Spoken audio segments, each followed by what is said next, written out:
Hey, it's Brad. I was taking a little trip down memory lane.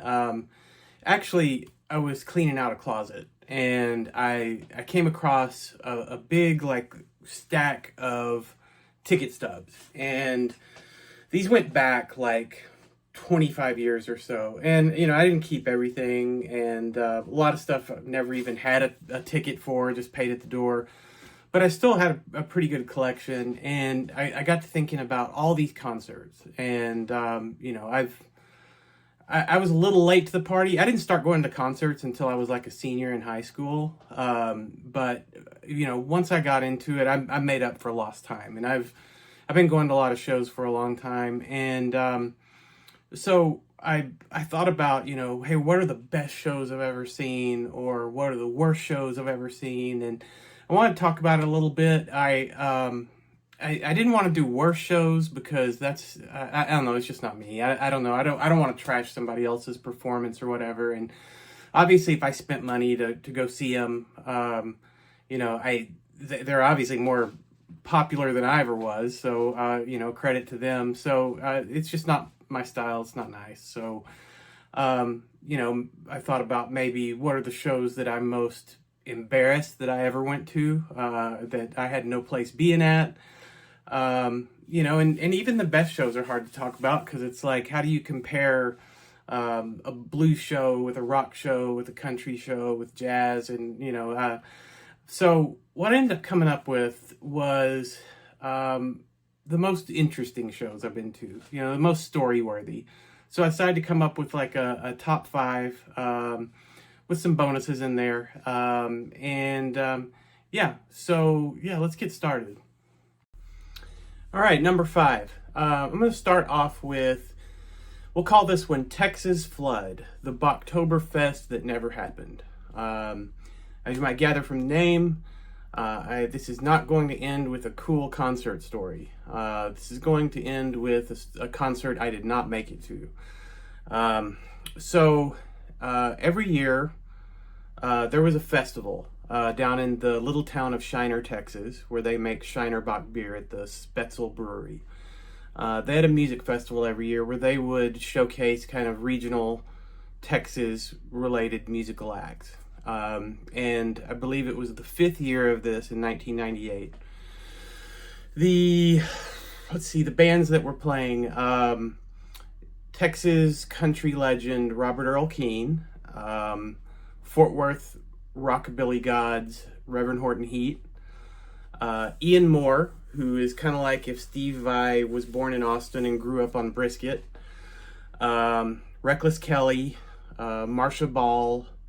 I'm probably missing a band or two, but I think if any of these names mean anything to you, you get the overall gist. This was going to be kind of a low-key beer drinking kind of show. I think a lot of people with cowboy hats, and so it was supposed to be fun. I think as soon as the day started, it started to look like this thing was going to be as close to rained out as it could possibly get, though it did say rain or shine, the concert's happening.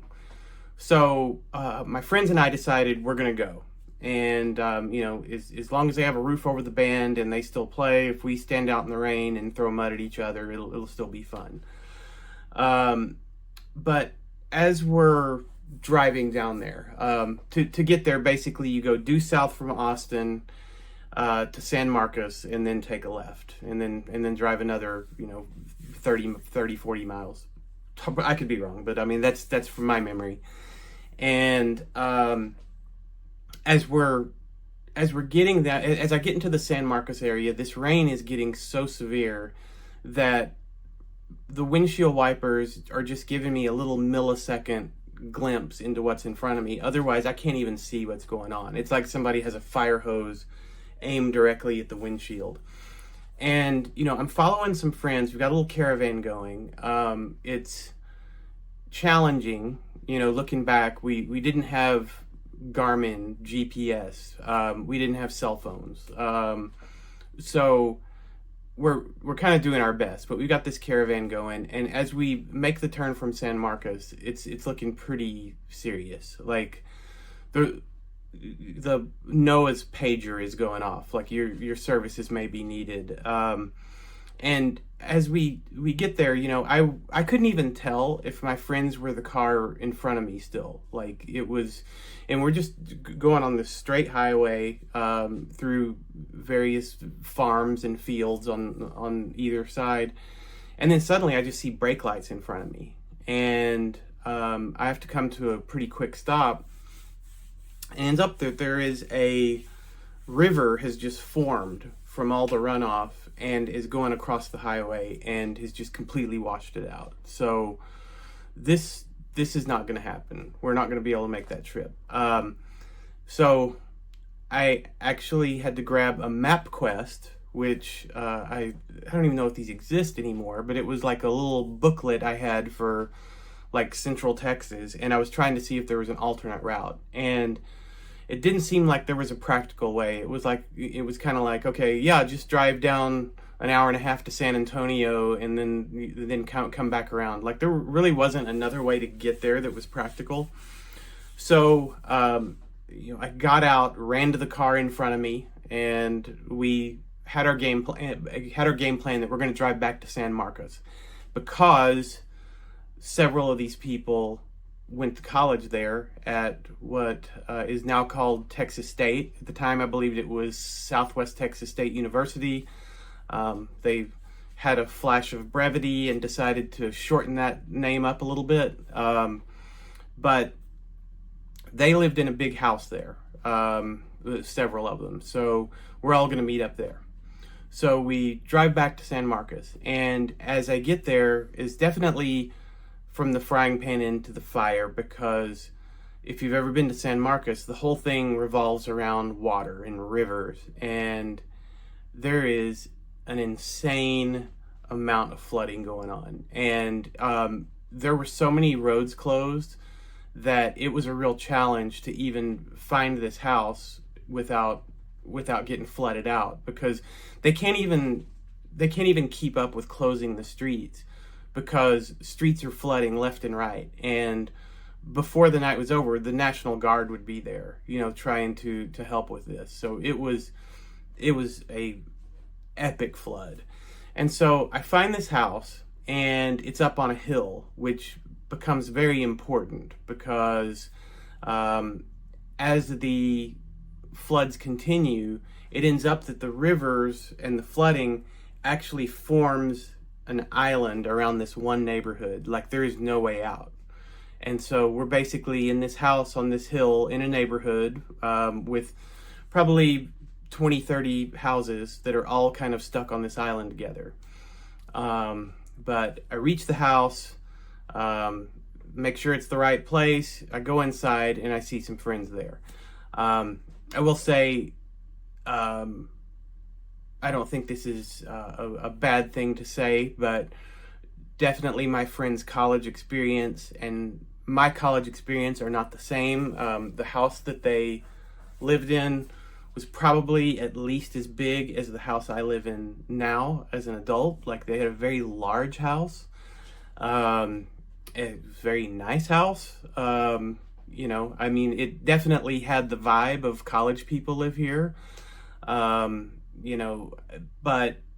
yeah, it was a very big house. And so if you're going to be stuck somewhere for a storm, not the worst place to be.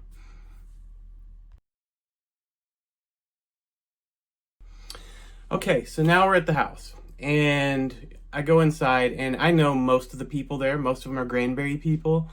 There's a few kind of San Marcos friends that they've accumulated from their time going to school there that are now into the fold as well.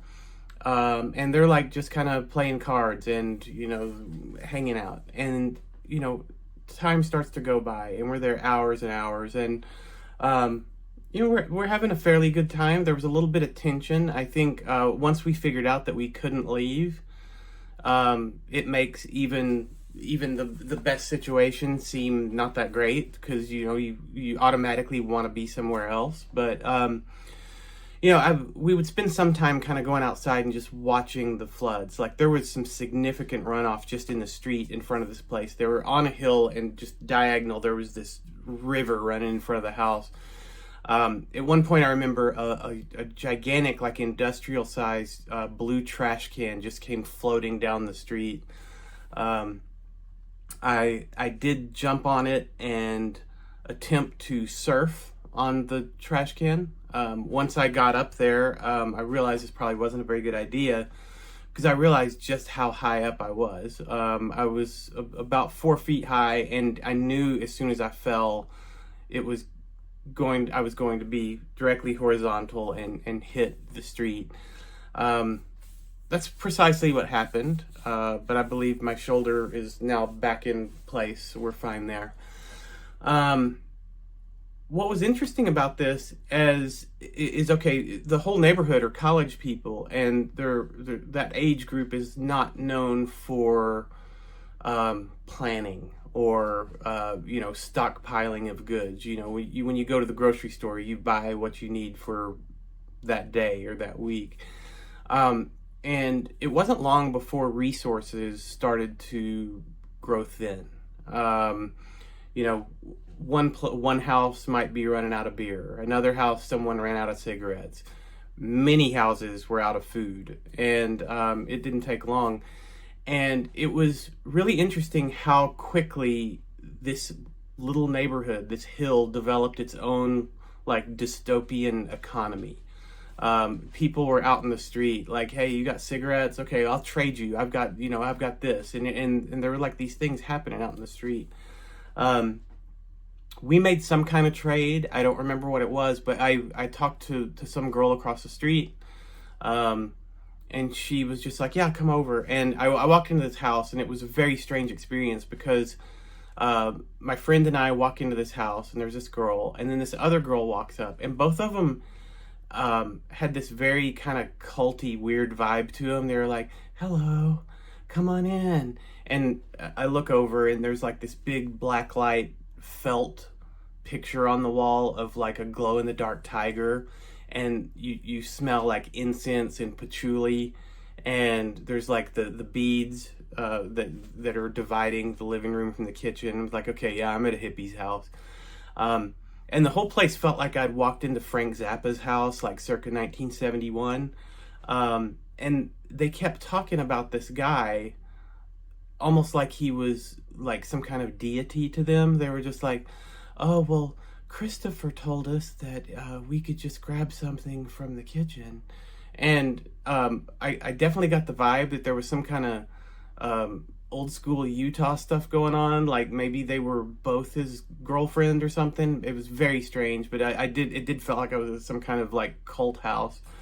But yeah, this went on all night. And but I know that there was some significant concern because two of our friends just hadn't showed up, and it was now like 2-3 in the morning, and they had been like not too far behind us when we were going to the show, just early that afternoon.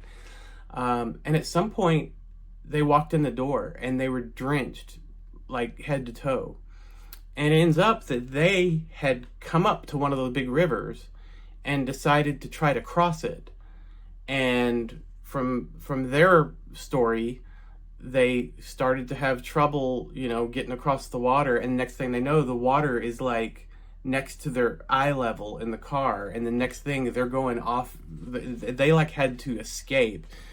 They had to be rescued by the National Guard, and they were taken to like some school gym and like given a cot and a blanket in some kind of like refugee situation. And it sounds like they just like snuck out and swam across the river to get to the house. I don't think I'm butchering that story either.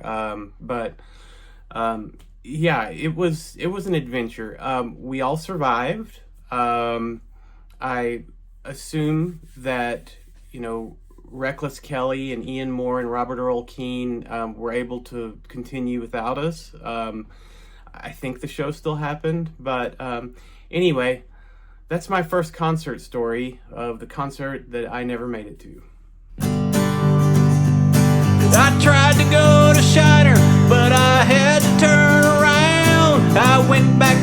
San Marcos, but more rain was all I found. I met some weirdo hippies, trading with my friends. The rain goes on forever, and the flood, it never ends.